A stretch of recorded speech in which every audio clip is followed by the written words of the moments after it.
कि आप एक्टर तो हैं ही, बट एक्चुअली आप राइटर भी हैं, और बहुत सारे ऐसे किरदार हैं जिसके जो लाइंस हैं आपने खुद ही लिखे हैं। जैसे वो आधार लिंक है स्त्री का, वो स्क्रिप्ट का हिस्सा नहीं था। जैसे मिर्ज़ापुर में बहुत सारे सीन में होंगे, मुझे याद नहीं वो, पर मैं हर रोल में करता हूँ, और इनफैक्ट करके मैं भूल जाता हूँ, क्योंकि मैं ना उन लाइनों की क्रेडिट भी चाहता हूँ लेखक को ही मिले। तो मतलब आपको एक स्क्रिप्ट मिली है, फिर आप सोचते हैं कि मैं क्या बोलूँ। यूजुअली एक्टर स्क्रिप्ट रट के बोलते हैं। मैं बहुत रिलेटेबल और बहुत जेन्युइन होकर सोचता हूँ सीन में कि एक आम आदमी क्या सोचेगा, कि अब आपको जाना हो यहाँ से, और मैं ऐसे भी कर सकता हूँ कि पैर ऐसे हाँ निकलिए। तो एक छोटा सा जेस्चर है कि मैंने कुछ कुर्सी नहीं हटाया, सर वो खड़ा नहीं हुआ। वो जेस्चर रखिएगा, हम लोग चलते हैं आगे। पंकज जी, आपका जो मैंने सबसे अच्छा इंट्रोडक्शन जो मैंने पढ़ा है या देखा है, वो किसी मैगजीन प्रोफाइल में नहीं है, किसी अखबार में नहीं है, वो एक्चुअली एक फिल्म में है, और फिल्म का नाम है धुएं, जो कि मैथिली में है। और 2022 में जो कांस फिल्म फेस्टिवल हुआ, वहाँ पर वो फिल्म गई थी as part of India in country focus, और उसमें एक लाइन है, और वो आपकी बात कर रहे हैं उस फिल्म के अंदर, कि यार पंकज त्रिपाठी जो है वो धरती पकड़ आदमी है एकदम, और वो गमछा पहनता है, खैनी भी खाता है आजकल।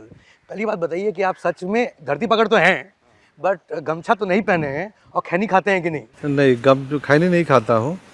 पहले खाता था, अभी छूट गया। और गमछा तो पहनता हूँ, आज मुझे मालूम नहीं था, वरना पहन लेता। तो गमछा पहनता हूँ। लाखों लोग होंगे, चाहे दरभंगा में, स्पेशली बिहार में, चाहे सहरसा हो या पूर्णिया हो, वो आपकी तरफ देखते होंगे और सोचते होंगे यार मुझे भी पंकज त्रिपाठी जैसा बनना है। तो ये जो लोग हैं ऑब्वियसली आपको मैसेज भेजते ही होंगे सोशल मीडिया में, क्या गुरु मंत्र देते हैं आप उनको? मैं अक्सर अपनी बातचीत में, अपने इंटरव्यू में ना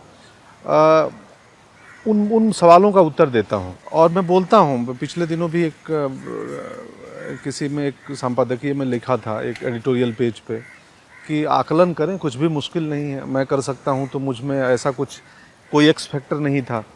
वहीं गमछा लेने वाला साधारण सा रहन सहन स्वभाव का व्यक्ति अभिनेता बन गया, और लोगों ने इतना बेशुमार प्यार दिया। मतलब मैं कई बार मयंक भाई, मैं बड़ा ऋणी महसूस करता हूँ। मुझे लगता है ऑडियंस का प्रेम जो है ना, वो एक किस्म से कर्ज है मेरे ऊपर, बढ़ते जा रहा है, मैं कैसे लौटाऊंगा। और ये बोलते हुए मैं भावुक भी हो जाता हूँ, क्योंकि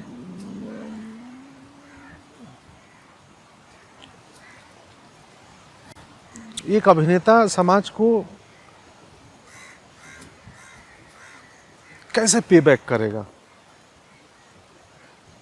इसकी मुझे अक्सर चिंता होती है। कहानियों के रूप में तो करूँगा ही, वैसी फिल्मों का हिस्सा, क्योंकि कहानियाँ सिर्फ एक अभिनेता के हाथ में नहीं होती है कि वो राइटर, डायरेक्टर, प्रोड्यूसर होते हैं। बट जो मेरे पास आती हैं, उनमें से मेरे द्वारा चुनी हुई कहानियों में कहीं ना कहीं वो एसेंस दिखेगा, जो कि मैं मनोरंजन के साथ साथ, सिनेमा एक बहुत बड़ा मीडियम है। मनोरंजन तो इंटरटेनमेंट है ही एक पहला फैक्टर, लेकिन सिर्फ इंटरटेनमेंट नहीं है।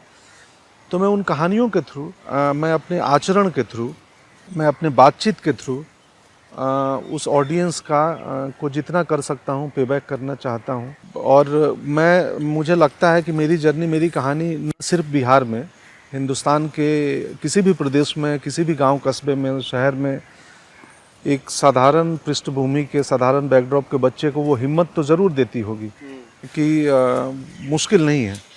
क्या मजबूरी है मेरी, बताइए।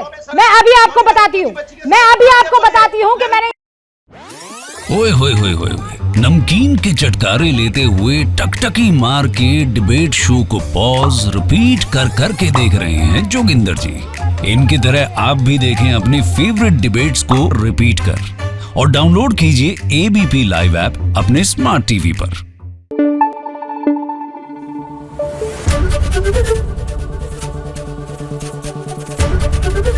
एबीपी न्यूज आपको रखे आगे।